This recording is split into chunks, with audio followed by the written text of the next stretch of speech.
So, hi everyone, and welcome to the latest episode of Supply Chain Talk. My name is Duncan Brock. I'm a director at the Chartered Institute of Procurement and Supply, and I'm delighted to be able to host today's discussion. Every week on Supply Chain Talk, we choose a different topic, something that's of real interest to all of you. And today, we're going to be looking at how procurement can have a real impact on the quality of life for everyone, which I think is going to be a really interesting focus of the positive impact that procurement can make. In the recent time, we've had a lot of focus on the reactive nature of procurement, but looking at much more at the longer term strategic impact that we can make by doing the right thing through our procurement and driving the right behaviours going forward. My colleague Ian Scholar hosted a discussion around how digital transformation is strengthening the links in supply chain, which was a very interesting discussion with there. Good to actually sort of listen back to him and hear some of the comments that he and his guests made. I've got a couple of guests joining me today. I'll introduce them in a short period of time, but they're real experts in the field of procurement and supply chain, and also I think we've got a real passion of the impact that procurement can make in the quality of life. So that's what we're going to do. Those of you who've watched before on Supply Chain Talk, you know we also have a topical news story, and we'll bring that up in a minute. So we'll talk a bit more that macro economic aspects of supply chains before we drop down into the specifics of procurement and the impact on quality of life going forward. What I'd like to do is probably bring in our first guest. Our guest is Richard Marwood, who's the Commercial Contracts Director at Transport for Wales. Welcome to Supply Chain Talk. Maybe a very quick intro to yourself, and then we'll pick up the discussion around the news story. Yeah, certainly. So, as you said, my name's Richard Marwood. I'm Commercial Contracts Director for Transport for Wales. For those who aren't aware, Transport for Wales is wholly owned by the Welsh Government. Our sort of primary focus is, or what we're best known for, is probably the rail operation at the moment, Wales and Borders region in the UK. But of course, we also have responsibilities across other modes as well. So we do a lot of work on bus and indeed active travel. So very much thinking about the topic we're coming on to, very much focused on that, that side of sustainability and public transport and how that supports the wider good. For me, I've been here about 9 months. Prior to that, I spent about 16 years in defence. Okay. So slightly different sector that I've just moved into.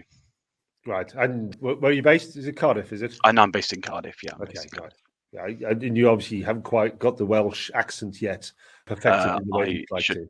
Probably have said good afternoon in Welsh because we are a dual, we're bilingual organisation, but unfortunately for me, my Welsh is spectacularly poor, I'm afraid. Okay.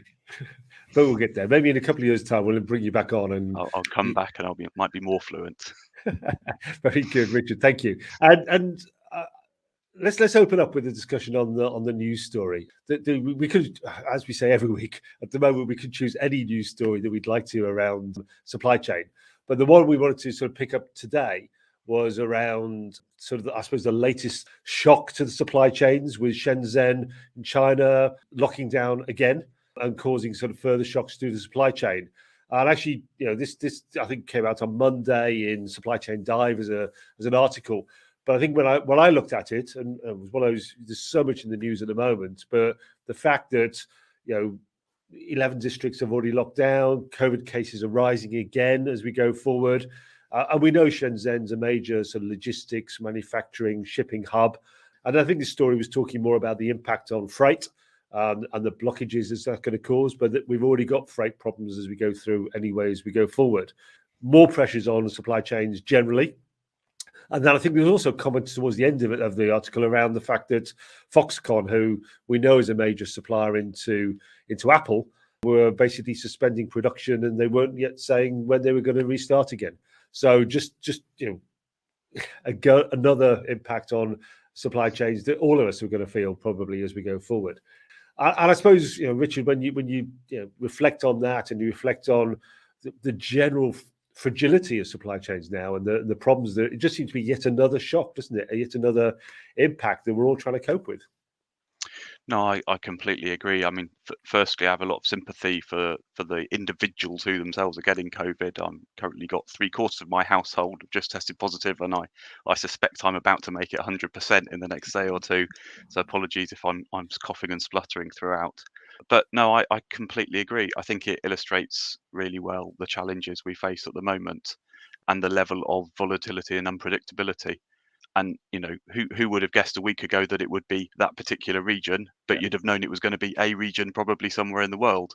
And with our global supply chains, I think it makes it incredibly challenging, whether it's through production factories, or sort of mining, etc., or the logistics side of it, where you might not even understand fully where all of your material passed through, and therefore you might take some time to realise you've got an issue. And maybe that's the issue. I mean, you said you've been in Transport for Wales for 9 months now. I mean, I suppose it's always the question I ask people is, how well do you know your supply chain?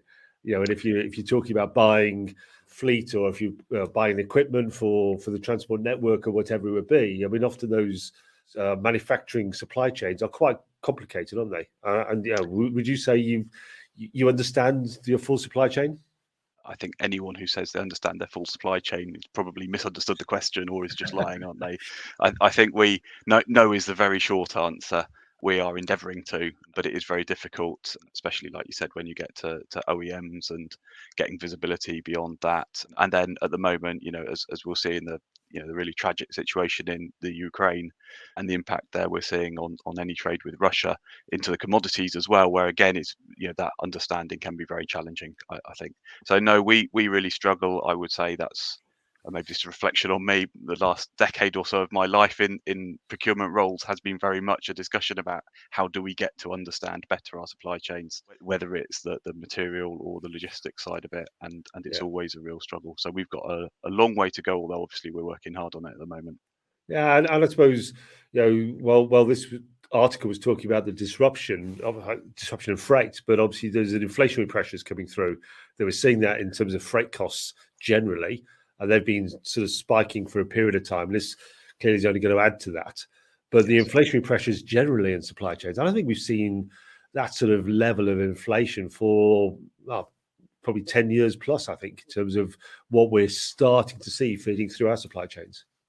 No, I agree, and not just cost pressures, but straight availability of certain items as well is becoming a real challenge, and obviously has been over a number of years. It's sort of earlier this year there was a lot more discussion about PCBs and sort of those sorts of components as well, wasn't there, in the automotive supply chain? So I agree. I think there's a massive challenge, and it's very difficult to isolate yourself from those cost pressures. And my personal view is, we've lived in probably a relatively benign environment, certainly from a UK perspective, for quite some time. As you just said, we're not necessarily set ourselves up to cope with these pressures, and inevitably, as we all see when we go to the supermarket, it's being passed on to the consumers, isn't it? And I think that's a real challenge for every business on how they can absorb the costs or pass them on to further customers. Obviously, we sit as a client, and so although we are revenue, we do earn revenue through passengers. That obviously has had a massive hit because of the pandemic as well. So I think, like many other organisations, we're finding some real pressure at the moment.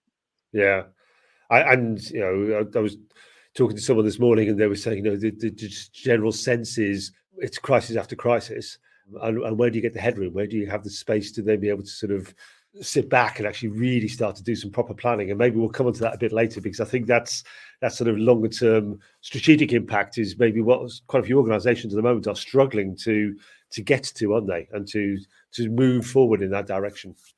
Yes, I completely agree. I think, we probably went through, again, from a UK perspective, we went through Brexit talking about the need to better understand our supply chains and have much better visibility and much better able to manage it. And no sooner have we gone through that than we probably plunged straight into COVID, where we would all be thinking maybe exactly the same thing, but still haven't really been able to find the time or the tools to do it in a sort of cost-effective way.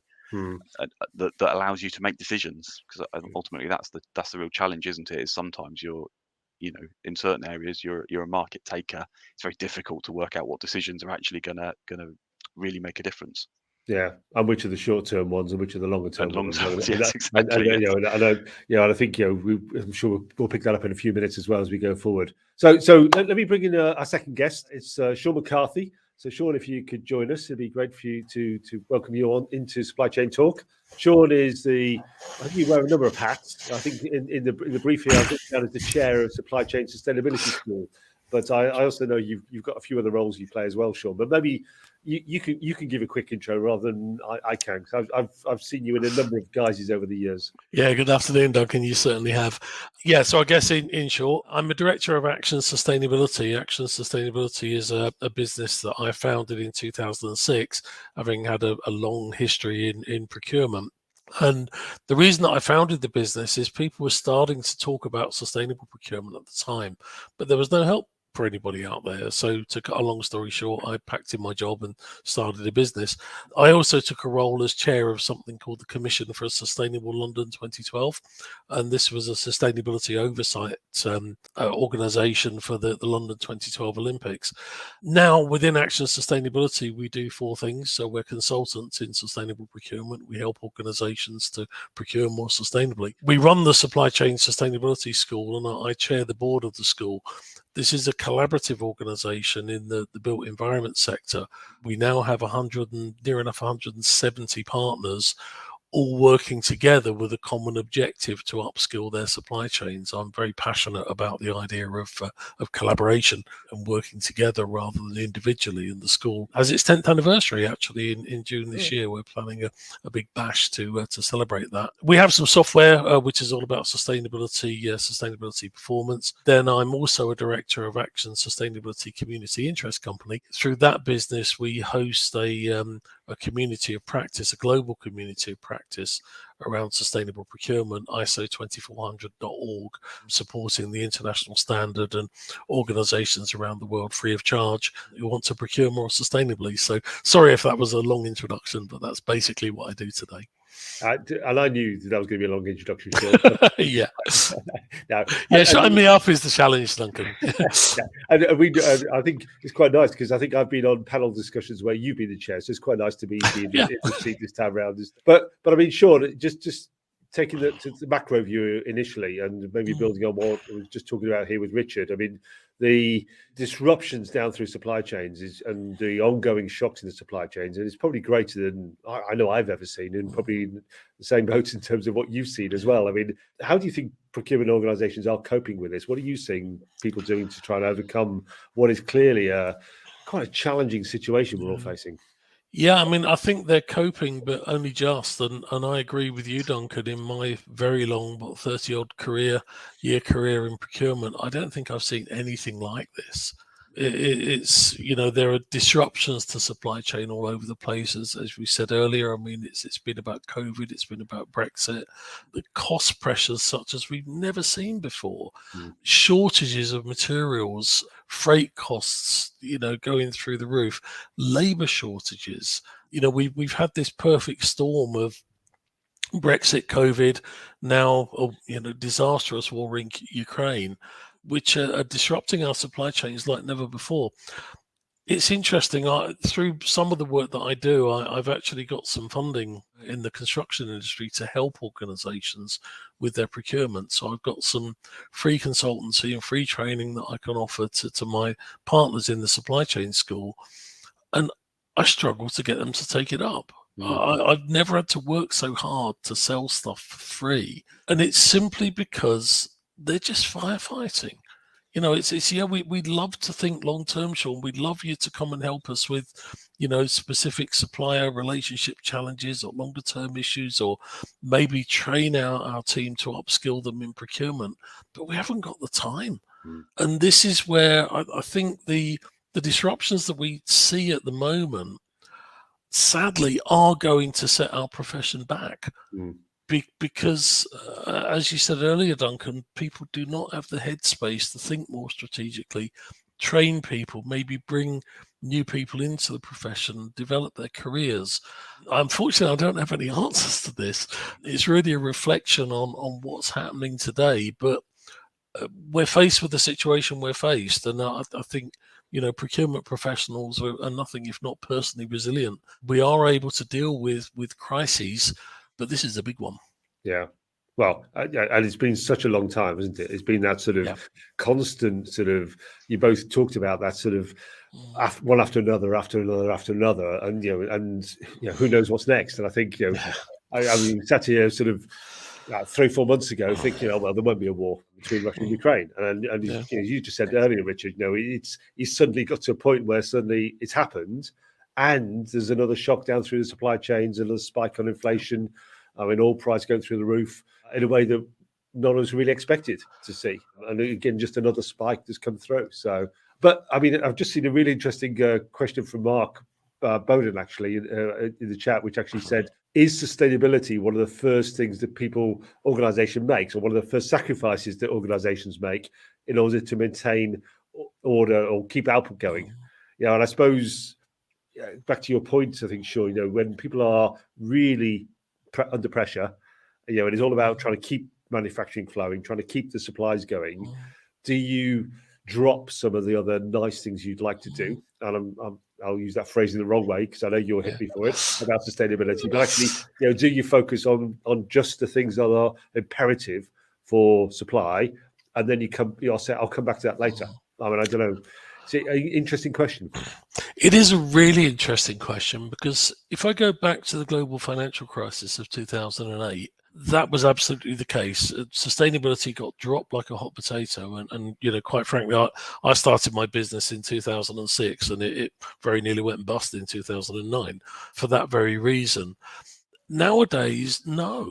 Actually, I think what's been happening in the last couple of years has actually forced people to think more about sustainability.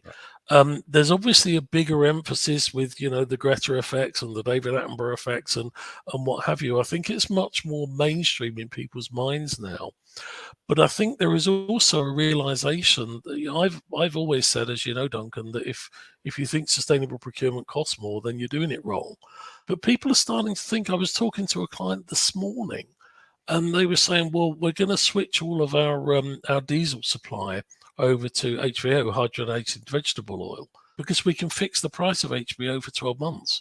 And now we're not exposed to price volatility in diesel. And people are starting to think about logistics and transport with freight rates going up, and the cost implications of having these long supply chains are starting to hurt.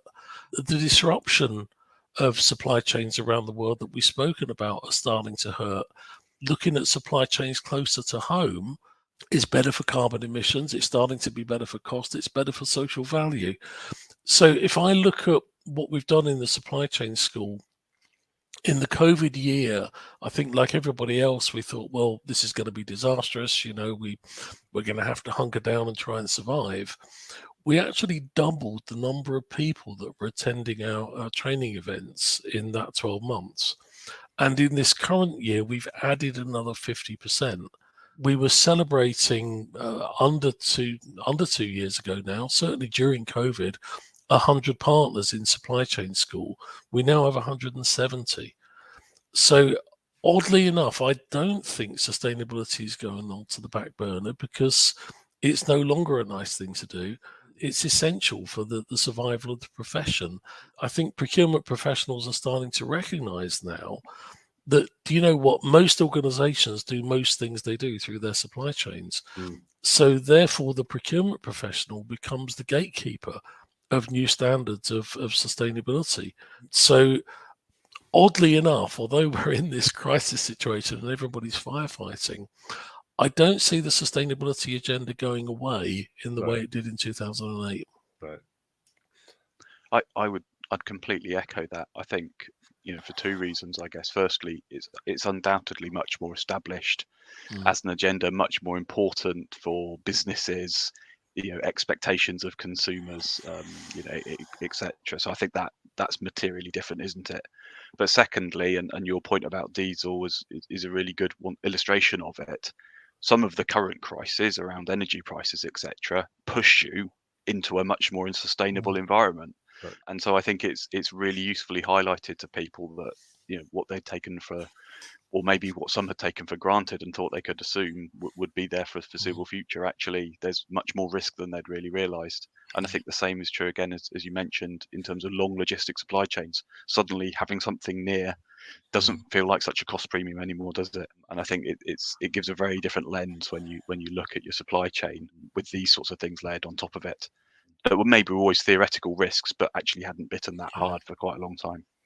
And maybe linked to that the business, whichever business you work with now, whether it's in government or whatever, they're asking the same questions, aren't they?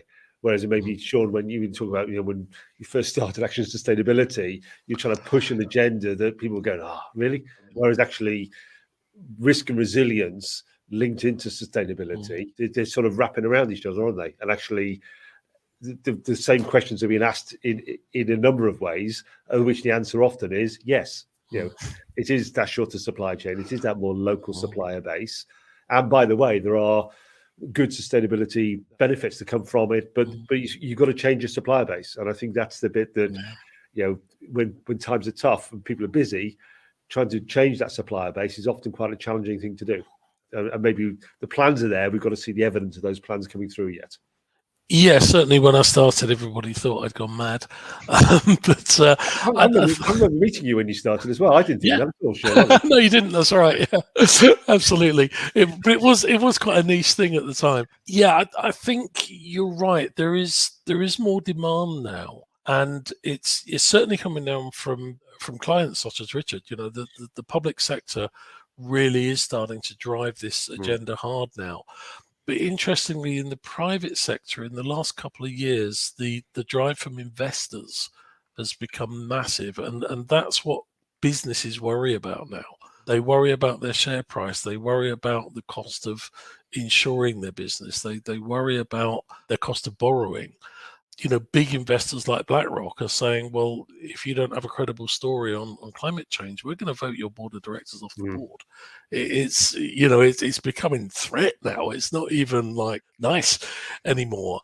So I think those drivers are forcing people to think, and inevitably then you do start to think about supply chains and how you might do things differently. So yeah, we are in this perfect storm where sustainability is no longer a nice to have, and it is very much a mainstream thing. And as you say, there are the links to issues such as risk and resilience and cost. I think there are problems on the horizon, of course, because as Richard said, moving to more renewable forms of energy seems like a very good idea rather than relying on Russian gas, for instance. But then if I had a quid for everybody that said they're going to change from diesel to HVO, I'd probably be quite a rich man. And I'm sure there isn't enough HVO in the world to satisfy that demand. So, we're going to look at strategic supply chain issues very differently going forward for different types of products, so that the challenges don't go away, they just become different challenges.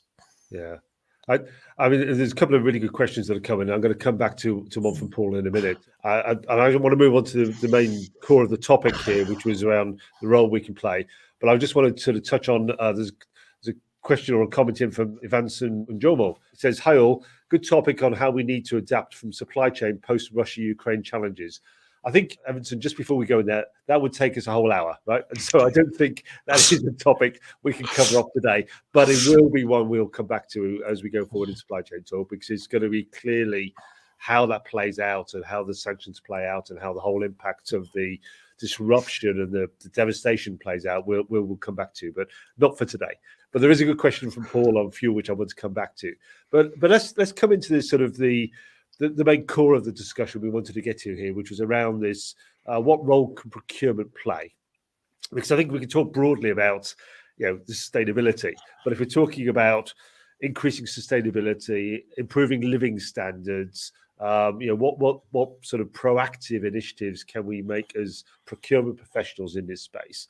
I'd be really interested in, maybe Richard, will start with you. I mean, in what you're seeing in your role in Transport for Wales, in the sort of what you can do or what you're planning to do.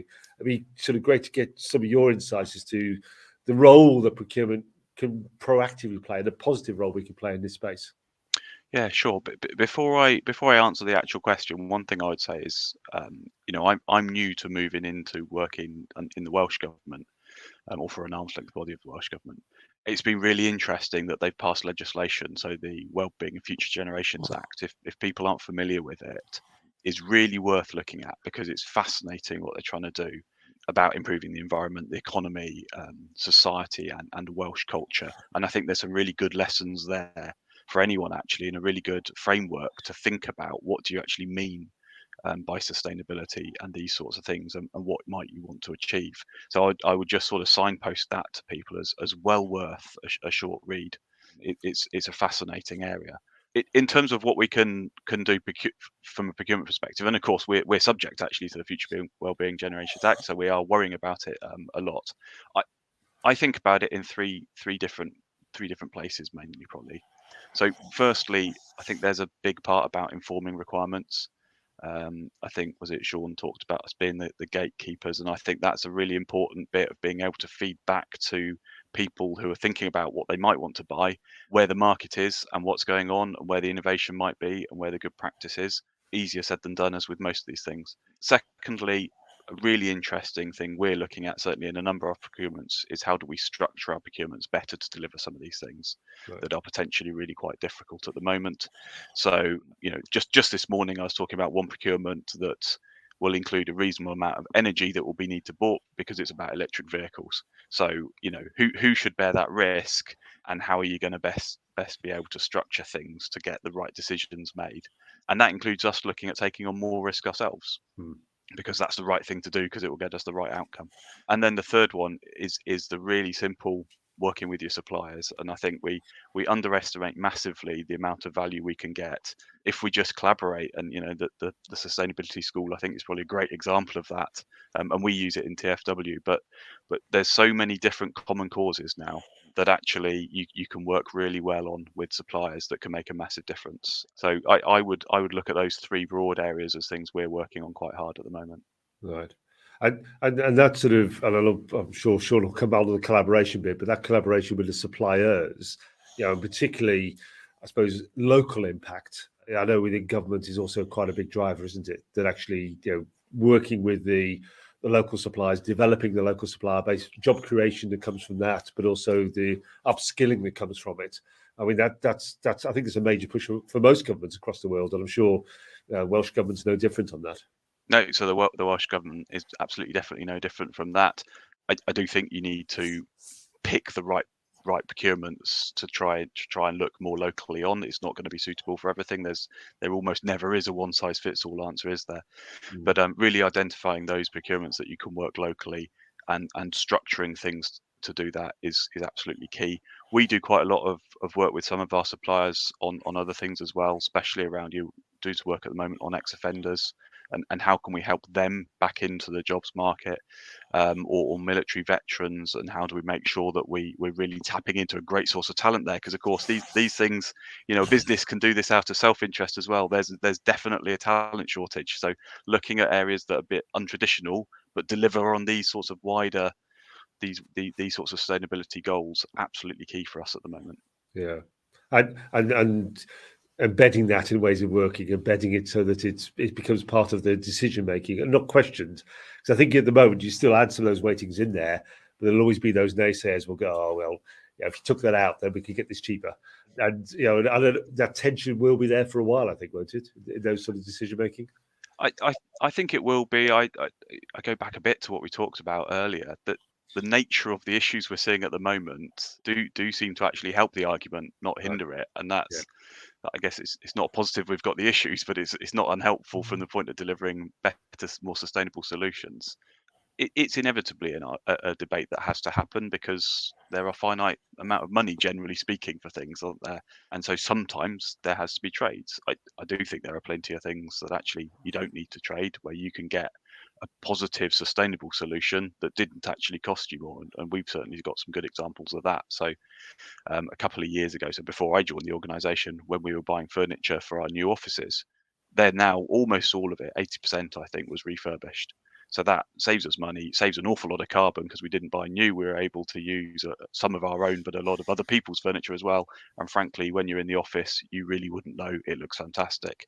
And I think there's some actually quite simple things like that talking to people undoubtedly took a bit of time to persuade people that their requirement wasn't for new furniture, and that it wasn't going to look really shabby and sort of be a bit embarrassing, but was a really good answer. But now everybody absolutely sold on it. And it's a great example where you can do some quite simple things and really open people's eyes to what's possible. Yeah. That's really good. And Sean, I mean, sort of, let's come to you from that broader picture of what can procurement do? I know there's a lot of things they can do, and Richard's covered a number of aspects there. But from your perspective, what do you think are the real focal points that currently procurement should be doing to really drive this agenda forward? Yeah, I'm a great fan of the Future Generations Act and what's going on in Wales globally. I think it's really impressive that the Welsh Government has actually set this agenda out in such a positive way. There are sometimes unintended consequences, so let's deal with a couple of the potential negatives first and then move on to the positives. One could be an economic one. If you focus too much on a small local supply chain in a relatively small place like Wales, the suppliers can become complacent. So I think there is a need to inject that competition and to keep the competition going.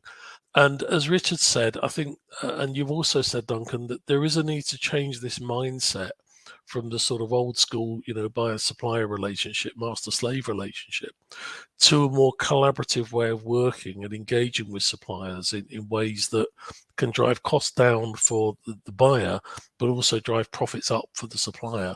So I think there's still some way to go in the procurement profession in thinking those things through. But if we can, then we can achieve great success. Yeah, I guess if I look at what my client base and my partners in supply chain school are thinking about and worrying about right now, it's basically two things: it's carbon and it's social value. Right. Those are the two really, really hot topics at the moment. Yeah, there's loads of other stuff. There's biodiversity, there's modern slavery, there's circular economy. There's all of those things, but really, it's boiling down to those two things. Carbon, because I think the world has woken up to the idea that we really do have a climate crisis and we need to do something about it. So we're seeing organizations all over the place setting their net zero policies, some of them quite realistic, some completely fictitious, but nonetheless, it is driving everybody to think about really how do we get carbon out of the equation. And even working as I do with the cement industry, for instance, 70% of the carbon emissions from making cement are not in energy, they're in the actual chemical process itself. So the only solution really is carbon capture and storage. And we're possibly decades away from that. Right. So I think there needs to be, a reality check on some of these things to understand that some of these solutions are actually very complex, extremely costly, all sorts of implications related to planning and land use and those sorts of things that we need to think about. But there are also some very simple solutions and things that we can do to reduce carbon. So as Richard said, things like electric vehicles, things like moving to more renewable sources of energy are relatively short-term solutions that we can deal with. On the social value side, very much driven by public sector, very much driven by PPN 06, the procurement policy notice that came into effect in January 21. And that's demanding a minimum of 10% weighting criteria for public procurement on social value. But actually, a lot of public procurers are adding significant additional percentages. Some of my clients are looking at 30-40% weighting factor on social value. That makes a difference between winning and losing a job. And some really good things that Richard has mentioned, employment of ex-offenders, employment of military veterans, disabled people, local people in underprivileged communities. Those sorts of things really make a difference. I mean, if you can really work with your suppliers to bring people, for instance, out of intergenerational dependence on benefit. You get one person in the family off benefit and into a proper job, you make a difference to that entire family. And that means then that that person is coming off benefit and into actually providing a contribution to society. If you weigh that up against, again, as Richard said, the inevitable labor shortages that we have all over the place, it kind of starts to make sense to do that now. So I think it's not only a really heavy drive through public procurement, but a realization then that actually social value can add value to your business and save you some money. And I think that's great summary there, Sean. But one of the points you raised, I think, and I was just reading through a couple of questions that came in, but one that's come in from Shagufta Ahmed, I think, which talks about measuring sustainability. What are the parameters for it? I'm not going to read out the whole question, but basically, it is that point of you talk about sort of carbon, and you're talking about sort of the impact that's there, but actually, I think the question here is how do you measure it? And one of the things we wanted to come to was what is the monitoring process? What's the best way of measuring impact of sustainability? And maybe linked to that is also the same point you made about social value, because I think when I first started talking to organizations about what they were doing on social value, they were really just rehashing and telling you what they were doing anyway. We're employing some apprenticeships, so therefore we'll put that in our sort of tick box on social value, whereas you described a very different, more proactive approach there to really impact society through the spend that you make. But you need to be able to measure, maybe the measures need to drive performance, they need to drive a different way of operating. I'd be interested in both your views. How do you baseline, but then how do you really put those measures in place to really monitor progress and real impact that you're having? Would you like to start, Richard? Yeah, I thought it was an easy one for you. Yeah. Yeah. How long have you got? Well, so I would say this is a question that we continue to grapple with, undoubtedly. And you see some solutions that develop incredibly complex kind of matrices of how to measure it. And my personal view is that actually the energy and effort just in understanding that makes it almost not worthless is probably wildly unfair, but it certainly diminishes. And I'm constantly challenging my teams to how do we take this hugely complex topic that in some respects is very simple to measure. Like you said, will just tell us how many apprentices. That's quite tangible, isn't it? But actually then you need to understand, was that an improvement or not? And there are there's some sectors where actually there are already a lot of apprentices and probably have been for quite some time, so you might be patting yourself on the back feeling like you've generated some great amount of worth there, but all you've actually done is measured what already existed anyway. And again, that comes a bit into understanding your market, doesn't it? So do you have enough intelligence to ask the right questions or set your baselines in the right area? We undoubtedly still really grappling with exactly how do we do it, and especially when you get onto things that are maybe less obviously directly measured, like numbers of apprenticeships. I think it can be really quite hard. I do think we see a lot of, as I touched on earlier, we see a lot of people willing to do things regardless of how they're measured, almost because they now appreciate it's the right thing to do. And I'm maybe slightly perversely, I've always been a big fan of sort of almost putting the contract to one side sometimes, regardless of what it obliged us all to do, and let's have a discussion about what we can practically really do, because it is now such a topic. But I wish I could point you to the link that showed you exactly the right way to measure social value, etc. And if it does exist, I haven't yet found it myself. Yeah, but I think even that example you gave a bit earlier about the office furniture, I mean, that's a great example, isn't it? You've recycled, but actually to really then measure the true impact of that, you can do huge calculations, or you can just go, it was the right thing to do. I think you can relatively simply measure the cost because we know what we thought it was going to cost us to buy furniture, etc. Actually, we have done an attempt to work out how many tons of CO2, etc. And I'm now regretting that I didn't scribble that down so it's on the front of my head, but I can find it for you if I have a little bit of time. So we did try to estimate how many tons of CO2, etc. it would have saved because we didn't have to have it manufactured, etc. But I agree, it's some of these things are going to be a bit imprecise, aren't they? Yeah, I think they can be very useful in underlining that it was the right thing to do and providing something that feels tangible. You put a number on anything and it feels tangible to people, doesn't it? Which can be quite positive. But I'm always, I think you've got to keep a mild level of skepticism as well on some of these things, haven't you? And that's what makes it very difficult when we think about a public sector approach that wants to have structured evaluation criteria that people can evidence, and then KPIs ideally in a contract that fit with whatever the bid said, so that you are making sure you measure what people promise they go and do. And that's where we definitely see some of our challenges. So Richard's answered, Sean. Has he covered everything you were going to say?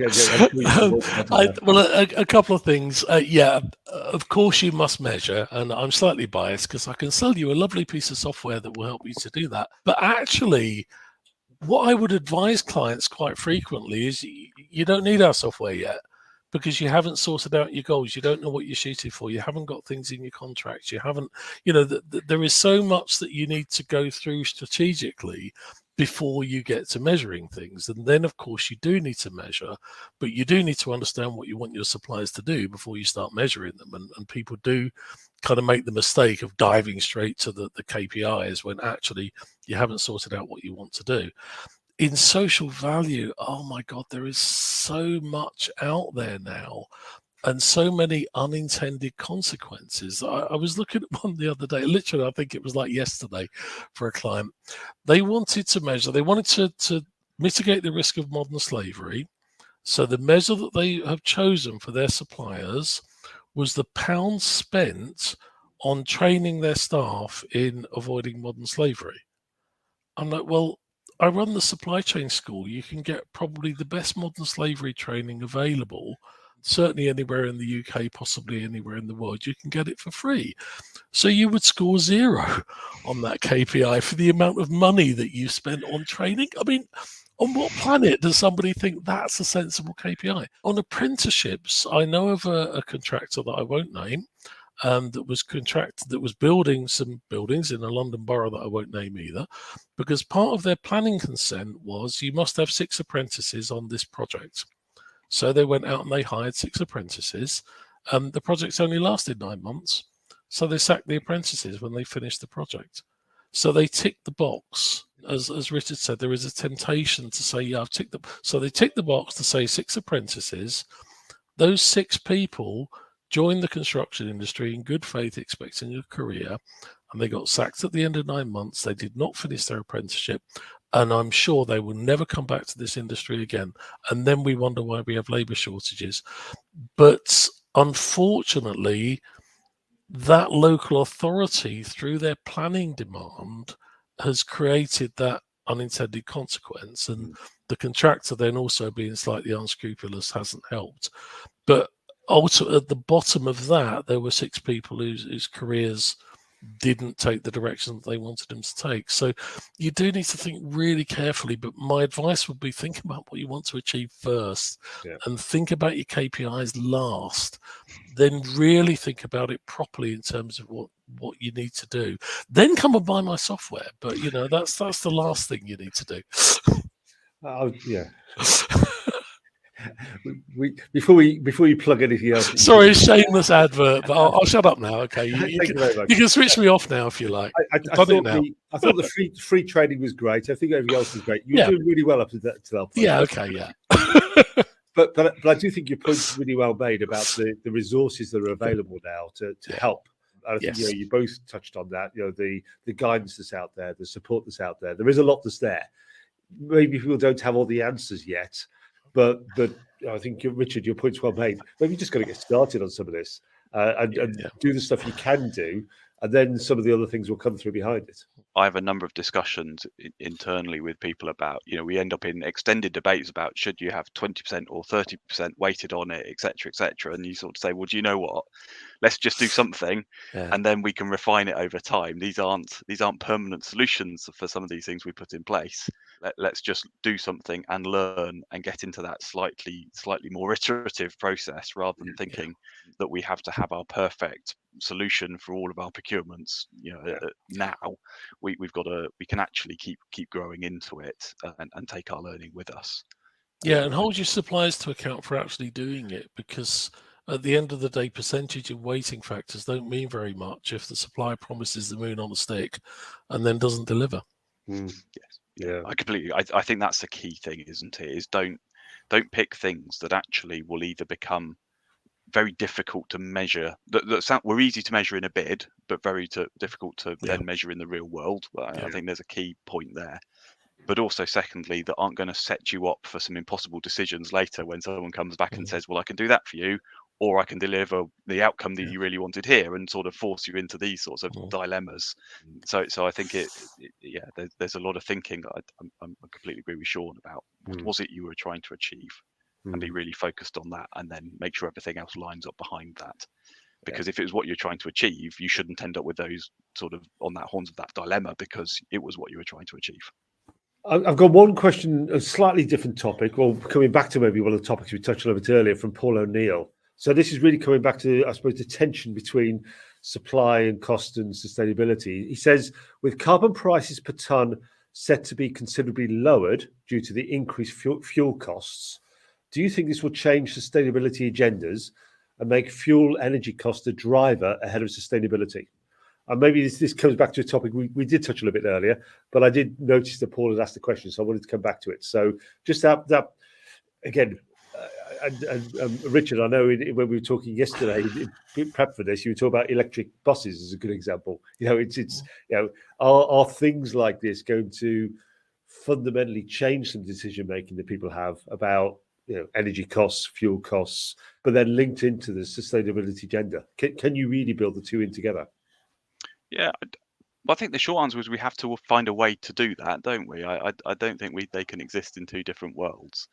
I do think the issue that's now been highlighted around energy costs is not going to go away, is it? Even if the costs come down a bit, I think people will be suspicious for at least a few years now. What we definitely struggle with is how do you incentivize a market that maybe won't otherwise do things? So electric vehicles is a good example where there's certainly there are certain areas where it's probably cheaper still to run diesel. So we're looking at how can we structure it so that in certain areas we're buying the electric vehicles and that'll be provided to someone to operate, rather than expecting them to build a business case that frankly doesn't really exist for them. So that is about us investing though in a principle that we want electric vehicles, not sort of leaving the market to deliver it. So I think there are some of those things we can do.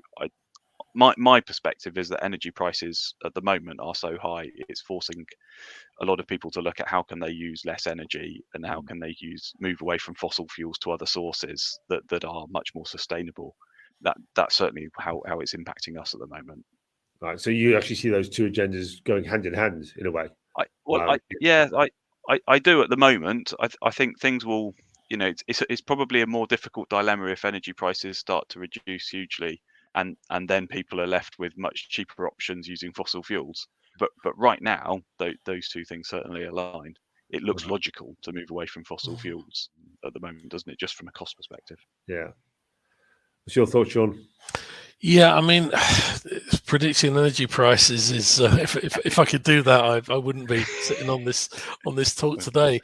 But I think it's it seems sadly the war is pushing things only in one direction. I mean, if Russia is going to be a pariah state for a generation, which I think is very likely, people are going to move away from reliance on oil and gas from Russia.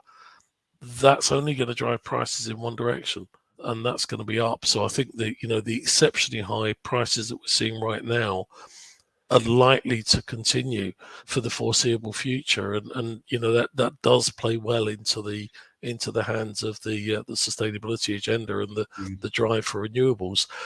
I think also governments and organisations are getting serious about net zero. I do get a bit annoyed with the expression net zero because everybody's saying it now and nobody's really doing it. But I think the corporate and the government sense of direction is there. So I agree with Richard. I think there will continue to be a cost incentive, but also I think there's a moral imperative as well, and a genuine reaction to what's happening around climate change. We can see it now. We can understand it. It's a shame, we didn't believe some of the people that were advocating these issues 30 or 40 years ago, but we are where we are. So I think the drive towards renewables now is inevitable. Yeah, I'd agree. So that's great, and we're out of time, guys. I mean, Sean, Richard, I really do appreciate the comments and the thoughts you've given here, and it's clearly it's great to hear the examples of what organisations are doing. But I think it's also this sort of message coming through to procurement and supply chain people is you can make a huge difference here. Whether it's on sustainability, whether it's in the area of social value and the impact you can make, there's a lot you can do. It's a case of making that right call and the right decisions and aligning yourself with your organisations to drive it forward. But really do appreciate your time and the input today. And also thanks to people who sort of added comments in the chat and the questions. There's some really good questions that came in, which I think took us in some really good directions. And probably the one that I've got to give this mug to somebody. So I think it's probably Shagufta Ahmad who asked the question about measuring, because that's probably the one that did cause the most discussion, but actually is the one that's probably the hardest one to do. So there's a mug on its way to you, Shagufta. For no expense spared with the prizes then. I mean, I'm not trying to sell any software or anything, Sean. I mean, I'm just giving away free mugs here. So that's the only thing I can do. Other software solutions are available. It's just not as good as mine. But anyway, I mean, yeah, thanks both to Richard and Sean. There's been brilliant discussion today. Really appreciate it. And thanks to everyone else who joined us. Next week's Supply Chain Talk is going to change topic again. We're going to talk a lot more about what it takes to become a good supply chain leader. I think we've got 3 great guests who's going to join us there and talk about the skills, the capabilities to really sort of lead the supply chain in these turbulent times. So that should be a really good discussion next week. So hopefully you can join us for that. But in the short term, Richard, Sean, thanks very much for your time. And thanks everyone for watching Supply Chain Talk today. Thank you. Thank you. Brilliant. Thank you very much.